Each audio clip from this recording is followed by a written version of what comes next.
নমস্কাৰ বন্ধু বান্ধৱীসকল আজিৰ পৰা আমি আগন্তুক হ'ব লগা এডিআৰিৰ বাবে কিছুমান ইম্পৰ্টেণ্ট কুৱেশ্যন এনচাৰ ডিছকাশ্যন কৰোঁ মোৰ আপোনালোকলৈ প্ৰথম কুৱেশ্যনটো হ'ল আজি আলোচনা কৰিবলগীয়া ফিজিৰ ৰাজধানী কি ইয়াৰ উত্তৰটো হ'ল ফিজিৰ ৰাজধানী হ'ল চুবা মোৰ আপোনালোকলৈ দ্বিতীয় কুৱেশ্যনটো হ'ল ভাৰতীয় সংবিধানৰ কোন দুটা ধাৰাৰ অধীনত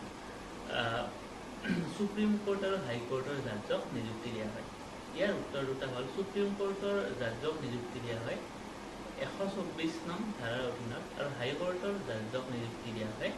217 নং ধাৰাৰ অধীনত মোৰ আপোনালোকলৈ ইয়াৰ পিছৰ কুৱেশ্যনটো হ'ল ইণ্ডিয়ান কোষ্ট গাৰ্ডৰ ডিৰেক্টৰ জেনেৰেল কোন ইণ্ডিয়াৰ কোষ্ট গাৰ্ডৰ ডিৰেক্টৰ জেনেৰেল হ'ল ৰাকেশ পাল ইয়াৰ এই কুৱেশ্যনটো ইংলিছত আহিলে এনেকৈ আহিব Who is the Director General of Indian Coast Guard? ইয়াৰ উত্তৰটো হ'ল ৰাকেশ পাল মোৰ আপোনালোকলৈ আজি শেষৰ কুৱেশ্যনটো হ'ল শেষৰ মানে আৰু দুটা কুৱেশ্যন আছে এটা হ'ল DRDOৰ ফুল ফৰ্ম কি DRDOৰ ফুল ফৰ্ম হ'ল defence research and development organisation আৰু মোৰ শেষৰটো কুৱেশ্যন হ'ল দ্বিতীয় বিশ্বযুদ্ধ হোৱাৰ মূল কাৰণটো কি আছিল ইয়াৰ উত্তৰটো হ'ল জাৰ্মানৰ পোলেণ্ডত কৰা আক্ৰমণটোৱে আছিল দ্বিতীয় বিশ্বযুদ্ধ হোৱাৰ মূল কাৰণ গতিকে আজিৰ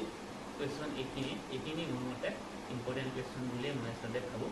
আৰু বিভিন্ন পৰীক্ষাত এনেকুৱা ধৰণৰ কুৱেশ্যন আচলতে আহিছে যদি আপোনালোকে এনেকুৱা ধৰণৰ কুৱেশ্যন আৰু পিছলৈ বিচাৰে গতিকে মই ভাবোঁ আপোনালোকে যদি সঁহাৰি দিয়ে মই আকৌ